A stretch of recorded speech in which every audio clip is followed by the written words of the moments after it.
নমস্কার, দেখছেন এই বেলা বাংলা। আমি অনিন্দ রয়েছি আপনাদের সঙ্গে এবং আমি এখন যেদিকে দৃষ্টি আকর্ষণ করব সেটা হচ্ছে আজকের ওয়েদার আপডেট।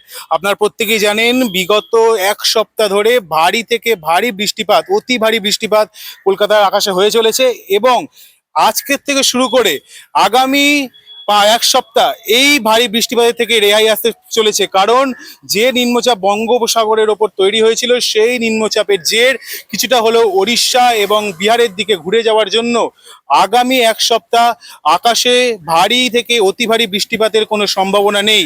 যেটুকু রয়েছে শ্রাবণ মাসে যেটুকু বৃষ্টিপাত হওয়ার কথা, অর্থাৎ বর্ষাকালের ক্ষিপ্ত বৃষ্টিপাত, সেই ছাড়া ছাড়া বৃষ্টিপাত হওয়ার সম্ভাবনা আছে, এমনটাই বলছেন আলিপুর আবহাওয়া দপ্তর।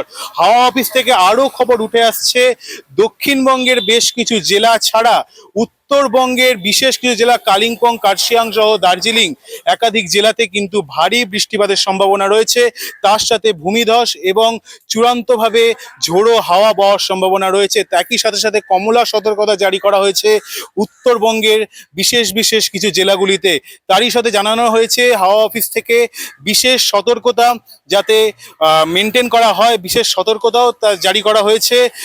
বজ্রবিদ্যুৎ সহ বৃষ্টিপাত যেহেতু উত্তরবঙ্গের বেশ কিছু জেলাগুলিতে হতে চলেছে, তারই জন্যে কিছু কিছু জায়গায় এবং বিশেষ কিছু অঞ্চলে ঘন জনবসতিপূর্ণ এলাকায় কমলা সতর্কতা জারি করা হয়েছে। সেখানকে সাধারণ মানুষকে বিশেষ করে নির্দেশ দেওয়া হয়েছে ভারী বৃষ্টির সময় বাইরে না বেরোনোর জন্যে এবং জমা জল যেখানে আছে সেখান দিয়ে না হেঁটে যাওয়ার জন্য। কারণ একাধিকবার দেখা গেছে বিদ্যুৎপৃষ্ট হয়ে মানুষের মৃত্যু। সেই দুর্ভোগ এড়াতে এবং সেই দুর্যোগ এড়াতে কার্যত হাওয়া অফিস থেকে এই বিশেষ সতর্কতা। কিন্তু একই সাথে হাওয়া অফিস এটাও জানাচ্ছে যে দক্ষিণবঙ্গে কিন্তু আর সেরকম ভাবে ভারী বৃষ্টিপাত হবে না। কার্যত মেঘাচ্ছন্ন আকাশ থাকবে এবং আর্দ্রতা থাকার কারণে কার্যত বলতে গেলে চলে সকালবেলায় ভ্যাপসা গরম থাকতে পারে এবং তারই সাথে সাথে খেপে খেপে বৃষ্টিপাত, যে বৃষ্টিপাত আজকে সকাল থেকে হয়ে আসছে। কিছুটা রৌদ্রোজ্জ্বল পরিবেশ এবং তার সাথে কিছুটা মেঘলা পরিবেশ। এই মুহূর্তে আমি দাঁড়িয়ে আছি একদমই কলকাতার প্রাণকেন্দ্রে এবং সেখানে দেখা যাচ্ছে মেঘলা পরিবেশ এবং তার সাথে সাথে ক্ষিপ্ত বৃষ্টিপাত, মানে থেকে থেকে বৃষ্টিপাত হচ্ছে। কিন্তু যখনই বৃষ্টিপাত হচ্ছে গোটা কলকাতাকে ভাসিয়ে নিয়ে যাচ্ছে বলতে গেলে চলে। তো হাওয়া অফিস থেকে এটাই বলা হচ্ছে যে দক্ষিণবঙ্গে কিন্তু আর বিশেষ করে কোনো বৃষ্টিপাতের সম্ভাবনা নেই। সর্বোচ্চ তাপমাত্রা থাকবে 31 থেকে 32 ডিগ্রি সেলসিয়াস এবং সর্বনিম্ন তাপমাত্রা থাকবে 26 থেকে 27 ডিগ্রি সেলসিয়াস।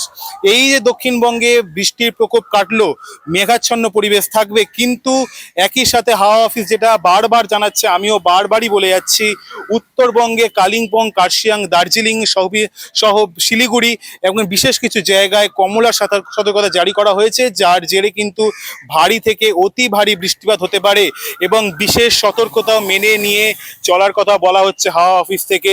এই মুহূর্তে হাওয়া অফিস সূত্রে খবর যে বাংলায় কার্যত বলতে গেলে চলে বৃষ্টির প্রকোপ থেকে কিছুটা রেহাই পাচ্ছে দক্ষিণবঙ্গের মানুষজন, কিন্তু উত্তরবঙ্গে কিন্তু এখনো ভারী থেকে অতি ভারী বৃষ্টিপাতের সম্ভাবনা সেই থেকেই যাচ্ছে। কলকাতা থেকে অনিন্দ ঘোষের রিপোর্ট, এই বেলা বাংলা, কলকাতা।